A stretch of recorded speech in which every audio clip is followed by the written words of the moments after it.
For over a year and a half, this pandemic has swept across the globe, disrupting life as most of us knew it. My heart goes out to those who've been infected and suffered from COVID 19.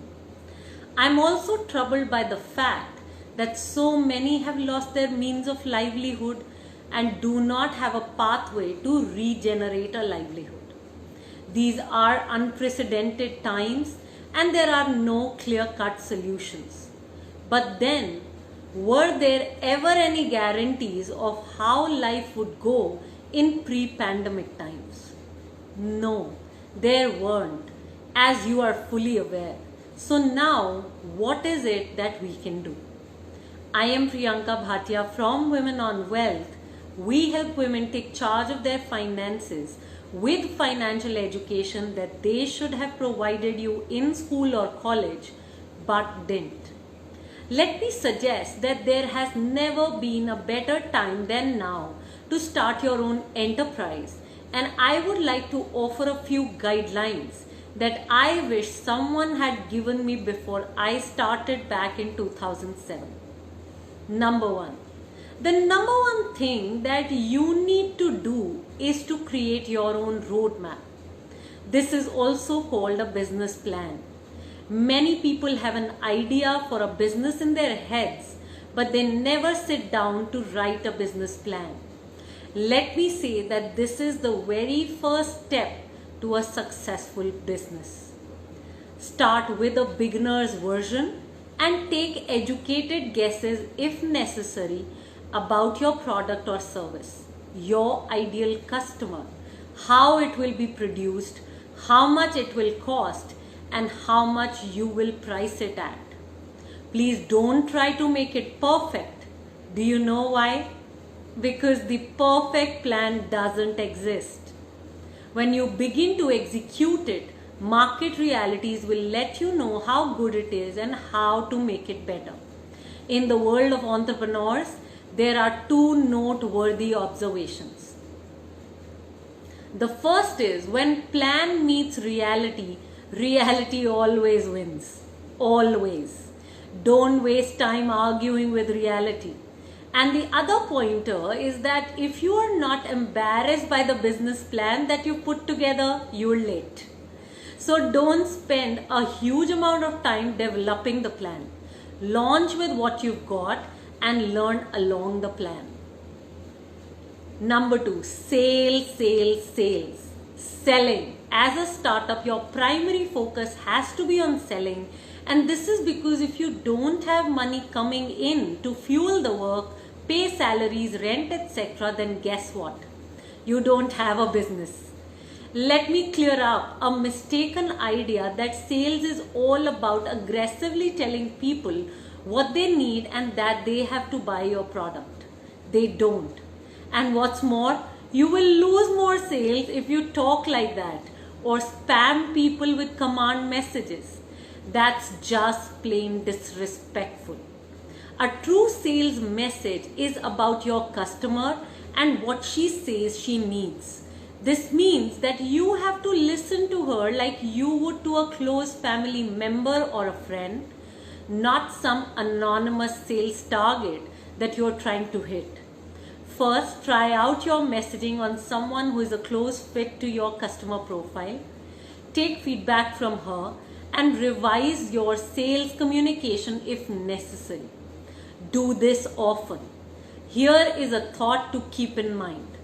Unless you master sales, you're not in a business, you are in a hobby. Number three, focus. Focus on just one thing. Ask yourself, what does my business do? And build from there. Work out how to improve the quality of your product or service. How to reduce the time that it takes to produce your product or to serve to your customer. How to automate or outsource.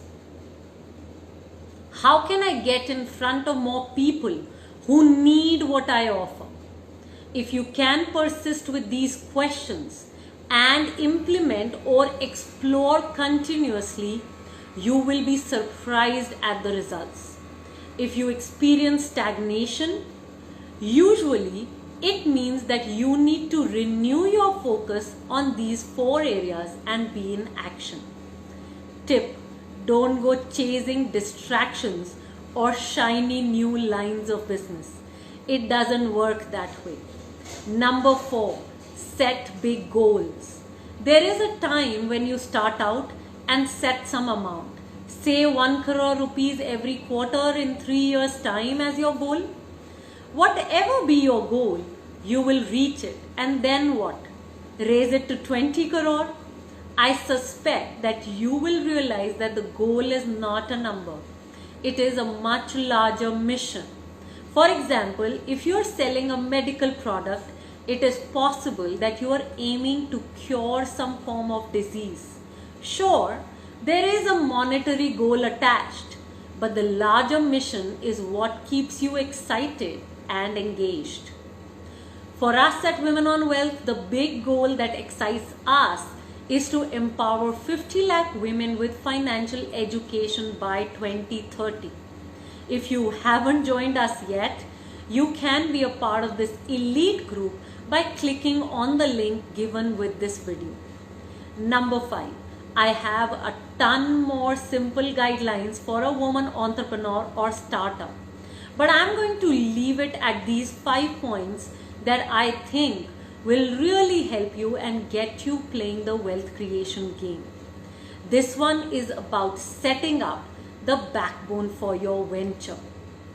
Get a lawyer to draft your company papers, write up policies, work out employment contracts, guarantees, warranties, and more. Get a chartered accountant to figure out the numbers and taxes for your business. Make sure you have a 6-month financial cushion to see you through hard times. If you don't have it, start building it today. Build a brand. Building a brand is not just colors, shapes, logos, and slogans. In today's world, brand building means building communities. Bonus: I have tried to keep this as simple as possible and restrict it to a few doable points. But I cannot help but add on the simplest point that everyone seems to neglect or run away from. The point is that whether you are in a business or building a career, this journey is only successful if you are learning new skills continuously and sharpening existing skills till you are a master. Learning about money and mastering how to make it grow is a foundational skill.